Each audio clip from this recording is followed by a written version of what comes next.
जय श्री राम। मैं आप सभी का आपके चैनल मानवेंद्र पांडेय ऑफिशियल 009 में हार्दिक स्वागत और अभिनंदन करता हूं। ज्यादा समय न लेते हुए आज का वीडियो प्रारंभ करते हैं। वैदिक साहित्य से तात्पर्य उस विपुल साहित्य से है जिसमें वेद, ब्राह्मण, आरण्यक एवं उपनिषद शामिल हैं।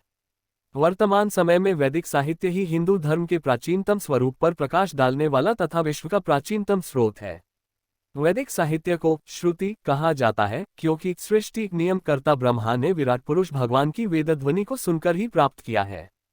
अन्य ऋषियों ने भी इस साहित्य को श्रवण परंपरा से ही ग्रहण किया था तथा आगे की पीढ़ियों में भी ये श्रवण परंपरा द्वारा ही स्थानांतरित किए गए। इस परंपरा को श्रुति परंपरा भी कहा जाता है तथा श्रुति परंपरा पर आधारित होने के कारण ही इसे श्रुति साहित्य भी कहा जाता है। हिंदू मापन प्रणाली। वैदिक साहित्य के अंतर्गत ऊपर लिखे सभी वेदों के कई उपनिषद, आरण्यक, इनकी भाषा संस्कृत है जिसे अपनी अलग पहचान के अनुसार वैदिक संस्कृत कहा जाता है। इन संस्कृत शब्दों के प्रयोग और अर्थ कालांतर में बदल गए या लुप्त हो गए माने जाते हैं। ऐतिहासिक रूप से प्राचीन भारत और हिंदू आर्य जाति के बारे में इनको एक अच्छा संदर्भ माना जाता है। संस्कृत भाषा के प्राचीन रूप को लेकर भी इनका साहित्यिक महत्व बना हुआ है। रचना के अनुसार प्रत्येक शाखा की वैदिक शब्द राशि के 4 भाग हैं। वेद के मुख्य मंत्र भाग को संहिता कहते हैं। संहिता के अलावा हरेक में टीका अथवा भाष्य के 3 स्तर होते हैं। कुल मिलाकर ये हैं: संहिता मंत्र भाग, ब्राह्मण ग्रंथ गद्य में कर्मकांड की विवेचना, आरण्यक कर्मकांड के पीछे के उद्देश्य की विवेचना, उपनिषद परमेश्वर, परमात्मा, ब्रह्म और आत्मा के स्वभाव और संबंध का बहुत ही दार्शनिक और ज्ञानपूर्वक वर्णन। जब हम 4 वेदों की बात करते हैं तो उससे संहिता भाग का ही अर्थ लिया जाता है। उपनिषद ऋषियों की विवेचना, ब्राह्मण अर्थ आदि मंत्र भाग संहिता के सहायक ग्रंथ समझे जाते हैं। वेद 4 हैं: ऋग, साम, यजुः और अथर्व। पूर्ण रूप में ऋग्वेद, सामवेद, यजुर्वेद व अथर्ववेद। वैदिक साहित्य का काल। इस विषय के विद्वानों में पर्याप्त मतभेद है कि वेदों की रचना कब हुई और उनमें किस काल की सभ्यता का वर्णन मिलता है। भारतीय वेदों को अपौरुषेय, किसी पुरुष द्वारा न बनाया हुआ मानते हैं, अतः नित्य होने से उनके काल निर्धारण का प्रश्न ही नहीं उठता। किंतु पश्चिमी विद्वान इन्हें ऋषियों की रचना मानते हैं और इसके काल के संबंध में उन्होंने अनेक कल्पनाएं की हैं। उनमें पहली कल्पना मैक्सिमुलर की है। उन्होंने वैदिक साहित्य का काल 1200 ईपू से 600 ईपू माना है। दूसरी कल्पना जर्मन विद्वान मारिज विंटेनिट्ज की है। उसने वैदिक साहित्य के आरंभ होने का काल 2500-2000 ईपू तक माना। तिलक और अल याकुबी ने वैदिक साहित्य में वर्णित नक्षत्रों की स्थिति के आधार पर इस साहित्य का आरंभ काल 4500 ईपू माना। श्री अविनाश चंद्र दास तथा पावगी ने ऋग्वेद में वर्णित भूगर्भ विषयक साक्षी द्वारा ऋग्वेद को कई लाख वर्ष पूर्व का ठहराया है। वैदिक साहित्य का वर्गीकरण। वैदिक साहित्य निम्न भागों में बटा है: 1 संहिता, 2 ब्राह्मण, 3 आरण्यक, 4 उपनिषद और 1 वेदांग। 2 सूत्र साहित्य। संहिता का अर्थ है संग्रह। संहिताओं में विभिन्न देवताओं के स्तुतिपरक मंत्रों का संकलन है। संहिताएं 4 हैं: 1 ऋग, 2 यजुः, 3 साम और 4 अथर्व। प्राचीन परंपरा के अनुसार वेद नित्य और अपौरुषेय हैं। उनकी कभी मनुष्य द्वारा रचना नहीं हुई। सृष्टि के प्रारंभ में परमात्मा ने इनका प्रकाश अग्नि, वायु, आदित्य और अंगिरा नामक ऋषियों को दिया। प्रत्येक वैदिक मंत्र का देवता और ऋषि होता है। मंत्र में जिसकी स्तुति की जाए वह उस मंत्र का देवता है और जिसने मंत्र के अर्थ का सर्वप्रथम प्रदर्शन किया हो वह उसका ऋषि है। पाश्चात्य विद्वान ऋषियों को ही वेद मंत्रों का रचयिता मानते हैं। वैदिक साहित्य को श्रुति भी कहा जाता है क्योंकि पुराने ऋषियों ने इस साहित्य को श्रवण परंपरा से ग्रहण किया था। बाद में इस ज्ञान को स्मरण करके जो ग्रंथ लिखे गए वे स्मृति कहलाए। श्रुति के शीर्ष स्थान पर उपर्युक्त 4 संहिताएं हैं। ऋग्वेद में 10,627 मंत्र और 1028 सूक्त हैं। ये 10 मंडलों में विभक्त हैं। सूक्तों में देवताओं की स्तुतियां हैं। ये बड़ी भव्य, उदात्त और काव्यमयी हैं। इनमें कल्पना की नवीनता, वर्णन की प्रौढ़ता और प्रतिभा की ऊंची उड़ान मिलती है। उषा आदि कई देवताओं के वर्णन बड़े हृदयग्राही हैं। पाश्चात्य विद्वान ऋग्वेद की संहिता को सबसे प्राचीन मानते हैं। उनका विचार है कि इसके अधिकांश सूक्तों की रचना पंजाब में हुई। उस समय आर्य अफगानिस्तान से गंगा यमुना तक के प्रदेशों में फैले हुए थे। उनके मत में ऋग्वेद में कुभा, काबुल, सुवास्तु, स्वात, प्रमुख, कुर्रम, गोमती, गोमलत, सिंधु, गंगा, यमुना, सरस्वती तथा पंजाब की 5 नदियों शतुद्री, सतलुज, विपाशा, व्यास, परुष्णी, रावी, असिवनी, चनाब और वितस्ता, झेलम का उल्लेख है। इन नदियों से सिंचित प्रदेश भारत में आर्य सभ्यता का जन्म स्थान माना जाता है। यजुर्वेद, इसमें यज्ञ विषयक मंत्रों का संग्रह है। इनका प्रयोग यज्ञ के समय अध्वर्यु नामक पुरोहित किया करता था। यजुर्वेद में 40 अध्याय हैं तथा 1975 मंत्र निहित है। पाश्चात्य विद्वान इसे ऋग्वेद से काफी समय बाद का मानते हैं। ऋग्वेद में आर्यों का कार्य क्षेत्र पंजाब है। इसमें कुरु पांचाल, कुरु सतलुज यमुना का मध्यवर्ती भूभाग वर्तमान अंबाला डिवीजन है और पांचाल गंगा यमुना का दोआब था। इसी समय से गंगा यमुना का प्रदेश आर्य सभ्यता का केंद्र हो गया। ऋग्वेद का धर्म उपासना प्रधान था, किंतु यजुर्वेद के दो भेद हैं, कृष्ण यजुष और शुक्ल यजुष। दोनों के स्वरूप में बड़ा अंतर है। पहले में केवल मंत्रों का संग्रह है और दूसरे में छंदोबद्ध मंत्रों के साथ गद्यात्मक भाग सभी है। सामवेद, इसमें गेय मंत्रों का संग्रह है। यज्ञ के अवसर पर जिस देवता के लिए होम किया जाता था, उसे बुलाने के लिए उद्गाता उचित स्वर में उस देवता का स्तुति मंत्र गाता था। इस गायन को साम कहते थे। प्रायः ऋचाएं ही गाई जाती थीं। अतः समस्त सामवेद में ऋचाएं ही हैं। इनकी संख्या 1875 है। इनमें से केवल 75 ही नई है, बाकी सब ऋग्वेद से ली गई हैं। भारतीय संगीत का मूल सामवेद में उपलब्ध होता है। अथर्ववेद, अथर्ववेद का यज्ञों से बहुत कम संबंध है। इसमें आयुर्वेद संबंधी सामग्री अधिक है।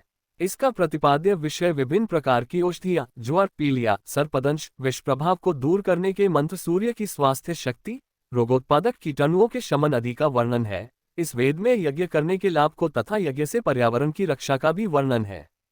वे इसमें आर्य और अनार्य धार्मिक विचारों का सम्मिश्रण देखते हैं, किंतु वस्तुतः इसमें राजनीति तथा समाज शास्त्र के अनेक ऊंचे सिद्धांत हैं।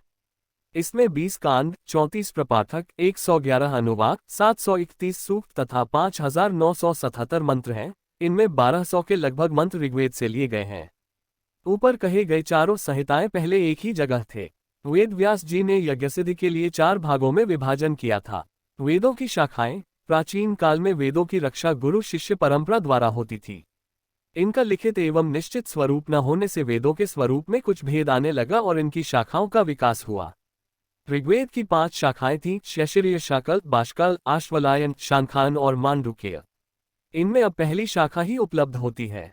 यह शाखा आदित्य संप्रदाय का है। शुक्ल यजुर्वेद की 2 प्रधान शाखाएं हैं, माध्यन्दिन और कान्व। पहली उत्तरी भारत में मिलती है और दूसरी महाराष्ट्र में। इनमें अधिक भेद नहीं है। कृष्ण यजुर्वेद की आजकल 4 शाखाएं मिलती हैं, तैत्तिरीय, मैत्रायणी, काठक या कट तथा कापिष्ठल संहिता। इनमें दूसरी तीसरी पहली से मिलती है, क्रम में थोड़ा ही अंतर है। चौथी शाखा आधी ही मिली है। ये वेद ब्रह्म संप्रदाय का है। सामवेद की 2 शाखाएं थीं, कौथुम और रानायनीय। इसमें कौथुम का केवल 7वां प्रपाठक मिलता है। यह शाखा भी आदित्य संप्रदाय का है। अथर्ववेद की 2 शाखाएं उपलब्ध हैं, पेप्लाद और शौनक। वर्तमान समय में शौनक शाखा ही पूर्ण रूप में प्राप्त होती है। यह शाखा आदित्य संप्रदाय का है। ब्राह्मण ग्रंथ, चारों वेदों के संस्कृत भाषा में प्राचीन समय में जो अनुवाद थे, मंत्र ब्राह्मण्यों वेदनामधेयम के अनुसार वे ब्राह्मण ग्रंथ कहे जाते हैं। 4 मुख्य ब्राह्मण ग्रंथ हैं, ऐत्रेय, शतपथ, साम और गोपथ। वेद संहिताओं के बाद ब्राह्मण ग्रंथों का निर्माण हुआ माना जाता है। इनमें यज्ञों के कर्मकांड का विस्तृत वर्णन है, साथ ही शब्दों की व्युत्पत्तियां तथा प्राचीन राजाओं और ऋषियों की कथाएं तथा सृष्टि संबंधी विचार हैं। प्रत्येक वेद के अपने ब्राह्मण हैं। ऋग्वेद के 2 ब्राह्मण हैं, 1 ऐत्रेय ब्राह्मण और 2 कौशिकी। ऐत्रेय में 40 अध्याय और 8 पंचिकाएं हैं। इसमें अग्निष्टोम, गवाम्यन, द्वादशाह आदि सोम्यागो, अग्निहोत्र तथा राज्याभिषेक का विस्तृत ऐत्रेय ब्राह्मण जैसा ही है। इनसे तत्कालीन इतिहास पर काफी प्रकाश पड़ता है। ऐत्रेय में शून्यक्षेप की प्रसिद्ध कथा है। कौशिकी से प्रतीत होता है कि उत्तर भारत में भाषा के सम्यक अध्ययन पर बहुत बल दिया जाता था। शुक्ल यजुर्वेद का ब्राह्मण शतपथ के नाम से प्रसिद्ध है, क्योंकि इसमें 100 अध्याय हैं। ऋग्वेद के बाद प्राचीन इतिहास की सबसे अधिक जानकारी इसी से मिलती है। इसमें यज्ञों के विस्तृत वर्णन के साथ अनेक प्राचीन आख्यानों, व्युत्पत्तियों तथा सामाजिक बातों का वर्णन है। इसके समय में कुरु पांचाल आर्य संस्कृति का केंद्र था। इसमें पुरूरवा और उर्वशी की प्रणय गाथा, च्यवन ऋषि तथा महाप्रलय का आख्यान, जन्मेजय, शकुंतला और भरत का उल्लेख है। सामवेद के अनेक ब्राह्मणों में से पंचविंश या तांड्य ही महत्वपूर्ण है। अथर्ववेद का ब्राह्मण गोपथ के नाम से प्रसिद्ध है। आरण्यक ब्राह्मणों के अंत में कुछ ऐसे अध्याय मिलते हैं जो गांवों या नगरों में नहीं पढ़े जाते थे। इनका अध्ययन अध्यापन गांवों से दूर अरण्यों वनों में होता था, अतः इन्हें आरण्यक कहते हैं।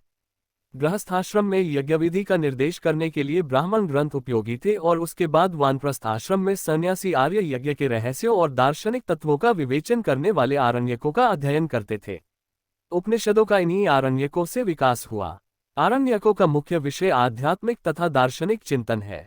उपनिषदों में मानव जीवन और विश्व के गूढ़तम प्रश्नों को सुझाने का प्रयत्न किया गया है। ये भारतीय अध्यात्म शास्त्र के देदीप्यमान रत्न हैं। इनका मुख्य विषय ब्रह्म विद्या का प्रतिपादन है। वैदिक साहित्य में इनका स्थान सबसे अंत में होने से ये वेदांत भी कहलाते हैं।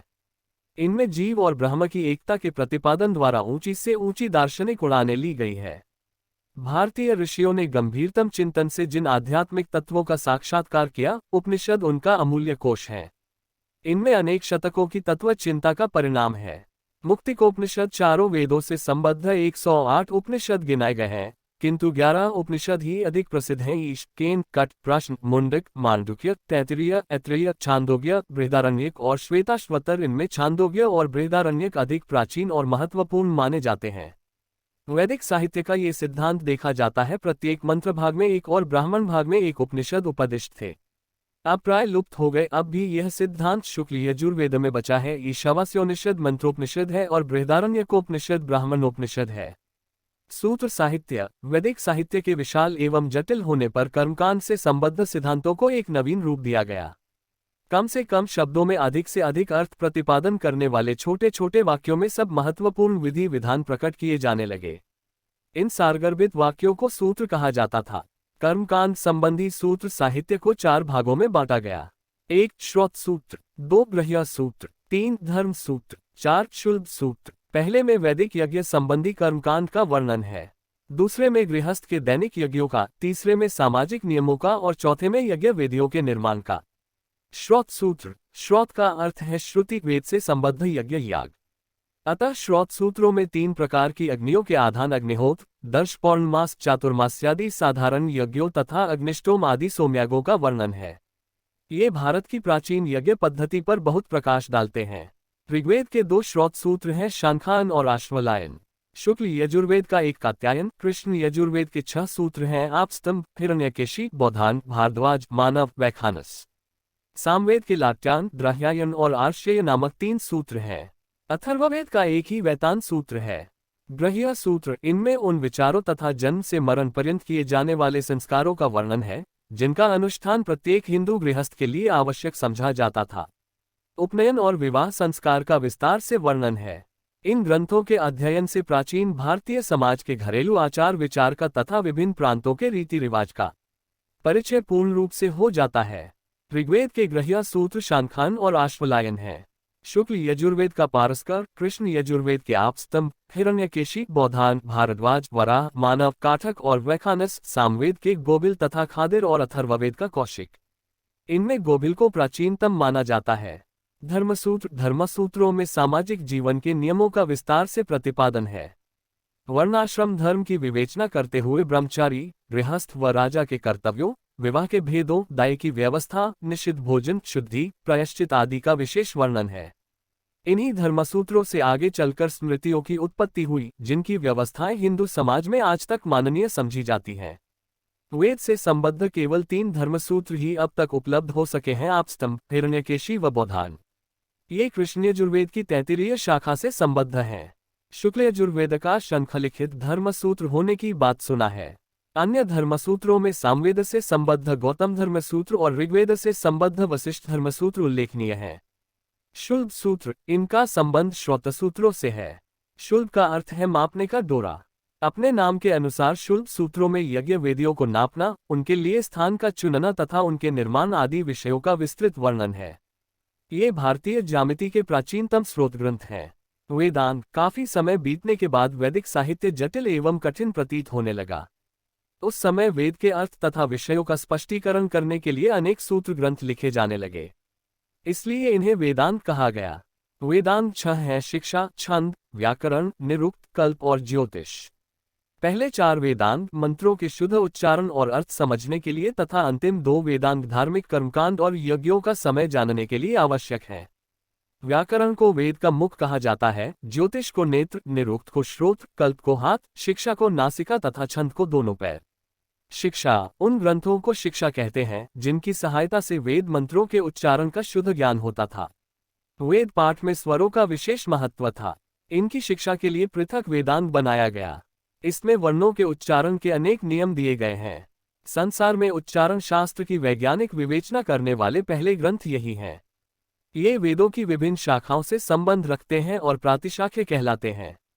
ऋग्वेद, अथर्ववेद, वात्स्यनीय व तैत्तिरीय संहिता के प्रातिशाख्य मिलते हैं। बाद में इसके आधार पर शिक्षा ग्रंथ लिखे गए। इनमें शुक्ल यजुर्वेद की याज्ञवल्क्य शिक्षा, सामवेद की नारद शिक्षा और पाणिनि की पाणिनीय शिक्षा मुख्य है। छंद, वैदिक मंत्र छंदोबद्ध हैं। छंदों का बिना ठीक ज्ञान प्राप्त किए वेद मंत्रों का शुद्ध उच्चारण नहीं हो सकता। अतः छंदों की विस्तृत विवेचना आवश्यक समझी गई। शौनक मुनि के प्रातिशाख्य में, शांखांश श्रोत्र सूत्र में तथा सामवेद से संबद्ध निदान सूत्र में इस शास्त्र का व्यवस्थित वर्णन है। किंतु इस वेदांत का एकमात्र स्वतंत्र ग्रंथ पिंगलाचार्य प्रणीत छंद सूत्र है। इसमें वैदिक और लौकिक दोनों प्रकार के छंदों का व्याकरण, इस अंक का उद्देश्य संधि, शब्द रूप, धातु रूप तथा इनकी निर्माण पद्धति का ज्ञान कराना था। इस समय व्याकरण का सबसे प्रसिद्ध ग्रंथ पाणिनि का अष्टाध्यायी है, किंतु व्याकरण का विचार ब्राह्मण ग्रंथों के समय से शुरू हो गया था। पाणिनि से पहले गार्ग्य, स्फोटायन, भारद्वाज आदि व्याकरण के अनेक महान आचार्य हो चुके थे। इन सबके ग्रंथ अब लुप्त हो चुके हैं। निरुक्त, इसमें वैदिक शब्दों की व्युत्पत्ति दिखाई जाती थी। प्राचीन काल में वेद के कठिन शब्दों की क्रमबद्ध तालिका और कोश निघंटु कहलाते थे और इनकी व्याख्या निरुक्त में होती थी। आजकल केवल यास्काचार्य का निरुक्त ही उपलब्ध होता है। इसका समय 800 ईपू के लगभग है। ज्योतिष, वैदिक युग में ये धारणा थी कि वेदों का उद्देश्य यज्ञों का प्रतिपादन है। यज्ञ उचित काल और मुहूर्त में किए जाने से ही फलदायक होते हैं।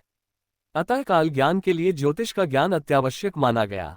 इस प्रकार ज्योतिष के ज्ञाता को यज्ञवेता जाना गया। इस प्रकार ज्योतिष शास्त्र का विकास हुआ। ये वेद का अंग समझा जाने लगा। इसका प्राचीनतम ग्रंथ लग्धमुनि रचित वेदांग ज्योतिष पंचसंवत्सरमयम इत्यादि 44 श्लोकात्मक है। नेपाल में इस ग्रंथ के आधार पर बना वैदिक तिथिपत्रम व्यवहार में लाया गया है। कल्प वेद के 6 अंगों, वेदांगों में से वो अंग है जो कर्मकांडों का विवरण देता है। अनेक वैदिक ऐतिहासिकों के मत से कल्पग्रंथ या कल्पसूत्र 6 वेदांगों में प्राचीनतम और वैदिक साहित्य के अधिक निकट है।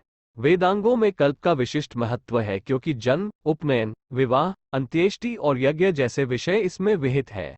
वीडियो को पूरा देखने के लिए आप सभी को बहुत बहुत धन्यवाद।